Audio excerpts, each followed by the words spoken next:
एक बहुत ही ईमानदार ਅਤੇ ਸੱਚੀ ਸੁੱਚੀ ਸ਼ਖਸੀਅਤ ਦੇ ਮਾਲਕ ਸ਼੍ਰੀ ਸੀਤਲ ਕੁਮਾਰ ਜੈਨ ਹੁਣਾਂ ਨੇ ਆਪਣੀ ਸਾਰੀ ਜ਼ਿੰਦਗੀ ਸਮਾਜ ਭਲਾਈ ਦੇ ਕੰਮ ਕਰਦਿਆਂ ਬਸਰ ਕੀਤੀ। ਆਪ ਜੀ ਆਪਣੀ ਸਾਰੀ ਜ਼ਿੰਦਗੀ ਸੱਚਾਈ ਦੇ ਰਸਤੇ ਤੇ ਚੱਲੇ। ਆਪ ਜੀ ਬਹੁਤ ਹੀ ਚੰਗੇ ਸੰਸਕਾਰਾਂ ਦੇ ਧਾਰਨੀ ਅਤੇ ਸਹਿਣਸ਼ੀਲ ਇਨਸਾਨ ਸਨ। परमात्मा दे घर प्रति सच्चे श्रद्धावान सन ਅਤੇ हर एक गरीब ਅਤੇ दीन दुखिया ਦੀ मदद करना आप जी ਦਾ ਸੁਭਾਅ ਸੀ। आप जी ਦੇ ਕਿਰਤ ਅਤੇ ਚੰਗੇ ਸੰਸਕਾਰਾਂ ਦਾ ਲਾਇਆ ਬੂਟਾ ਅੱਜ आप जी ਦੇ ਪਰਿਵਾਰ ਵਿੱਚ ਪਰਫੁੱਲਿਤ ਹੋ ਰਿਹਾ ਹੈ। आप जी ਦਾ ਸਮੁੱਚਾ ਪਰਿਵਾਰ ਮਿੱਠ ਬੋਲਦਾ ਹੈ ਅਤੇ ਪਰਮਾਤਮਾ ਦੇ ਭਾਣੇ ਵਿੱਚ ਰਹਿਣ ਵਾਲਾ ਪਰਿਵਾਰ ਹੈ। आप जी ਦੇ ਬੇਟੇ ਜੈਨ ਸਮਾਜ ਦੇ ਪ੍ਰਧਾਨ ਹਨ ਅਤੇ ਸਮਾਜ ਦੀ ਸੇਵਾ ਕਰ ਰਹੇ ਹਨ। ਸ਼੍ਰੀ ਸੀਤਲ ਕੁਮਾਰ ਜੈਨ ਹੁਣਾਂ ਦੀ ਯਾਦ ਵਿੱਚ ਇੱਕ ਧਾਰਮਿਕ ਸਮਾਗਮ ਉਹਨਾਂ ਦੇ ਸਮੂਹ परिवार ਵੱਲੋਂ स्वामी रूपचंद जैन समाधि स्थल तहसील रोड जगराओं विखे करवाया गया, जिस विच वड्डी गिनती विच उच्च शख्सियतां ने शिरकत की ਅਤੇ कुछ शख्सियतां ਵੱਲੋਂ श्री सीतल कुमार जैन हुणां दे कीते ਕੰਮਾਂ ਨੂੰ याद करते हुए उन्हां ਨੂੰ शरधा दे फुल पेंट कीते। पेश है इस धार्मिक समागम का विशेष प्रसारण।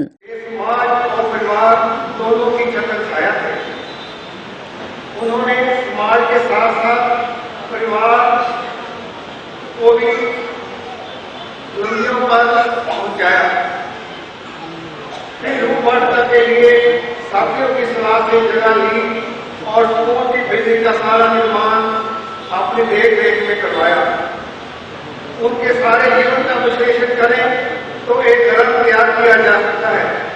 मैं सोचता हूँ बाबूजी के बिना हम कैसे जिएंगे, हम कैसे आगे बढ़ेंगे।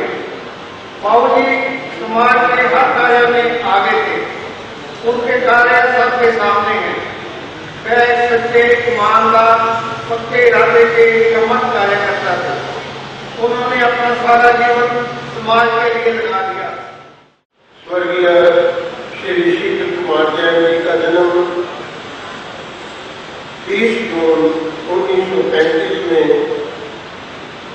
श्री देशराज जी के घर में हुआ।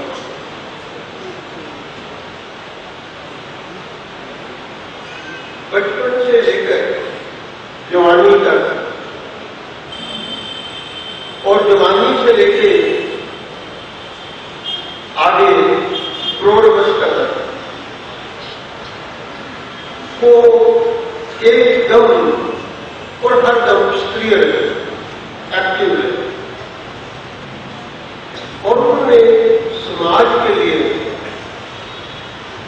अपने आप को पूरी तरह से अर्पित कर दिया।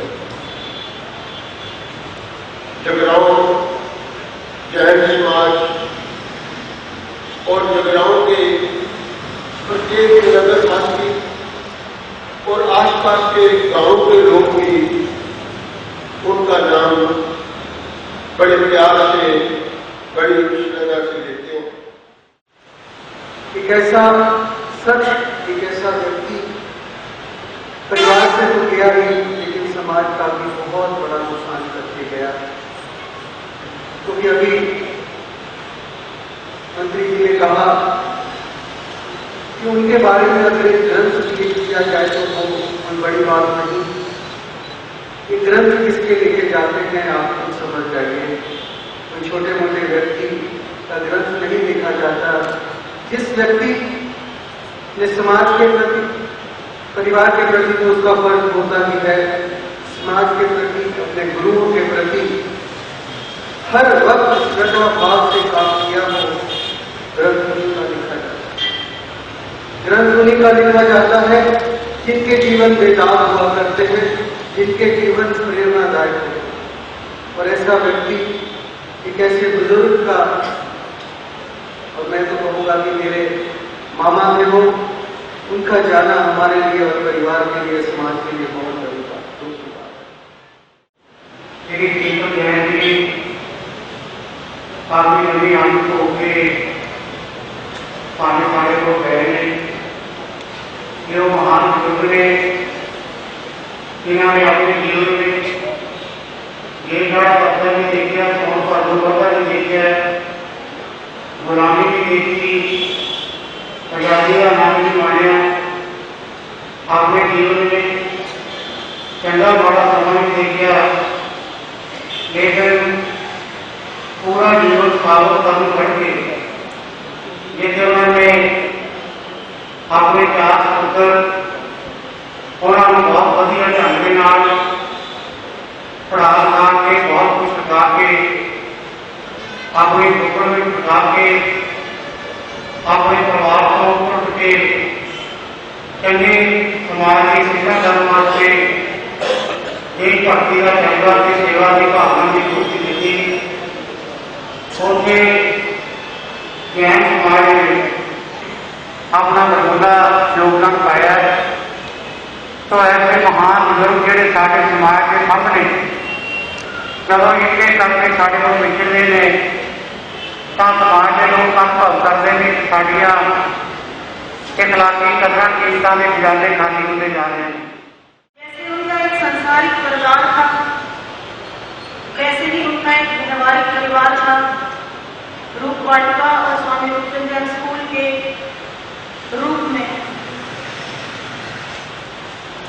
सारे टीचर्स के साथ वो एक फादरली फिगर की तरह रहते थे। मुझे याद है कुछ इंसिडेंट्स जो उनके साथ रहते हुए मैंने लाइफ के लेसन लिए। जब भी हम कोई प्रोजेक्ट उनके साथ शेयर करते थे तो वो हमेशा पहली बात यही कहते थे, बेटे सबको बुला लें। सारे मेंबर्स अपनी जी जान लगाते हैं स्कूल के लिए, अपना टाइम देते हैं, अपनी बिजनेस में से टाइम निकाल के आते हैं, सबको बुलाओ। और जब मैं उनको कहते थे भाई बाबूजी अभी तो शुरू की है बात, तो कहते थे नहीं, उन सबका हक है। इससे मुझे लेसन मिला कि वो सबको इकट्ठा करके रखना चाहते थे। जब हॉस्पिटल की बजाय बाबू जी को घर में रखा तो एक नर्स गगन जो जिसने बेटी की तरह बाबू जी की सेवा की, देर रात सेवा की। मैं उस गगन के हैं तो गगन को नर्स को कहूँगा कि वो आए और अपना परिवार को। ये वो बेटी है जिसने बाबू जी की 4-5 महीने बहुत सेवा की। किसी को परवाह है सिर्फ आज की, किसी को परवाह है तो सिर्फ आज की, किसी को परवाह है तख्तो ताज की, किसी को परवाह है तख्तो ताज की। पर जिंदगी तो शीतल जैन बाबूजी जैसे ही जीते हैं, पर जिंदगी तो शीतल जैन बाबूजी जैसे ही जीते हैं, जिन्हें फिक्र थी सकल जैन समाज की, जिन्हें फिक्र थी सकल जैन समाज की। दृष्टि से वो इतने संपन्न होते थे कि बहुत जल्दी ही उन्होंने अपनी मेहनत से, अपनी बुद्धि से, अपनी 4 दुकानें, ये कपड़े की बड़ी दुकान शीतल भैंसे का था, दोनों मनियारी की दुकानें और खुदी वो बनाई और अपने बच्चों को सेट किया।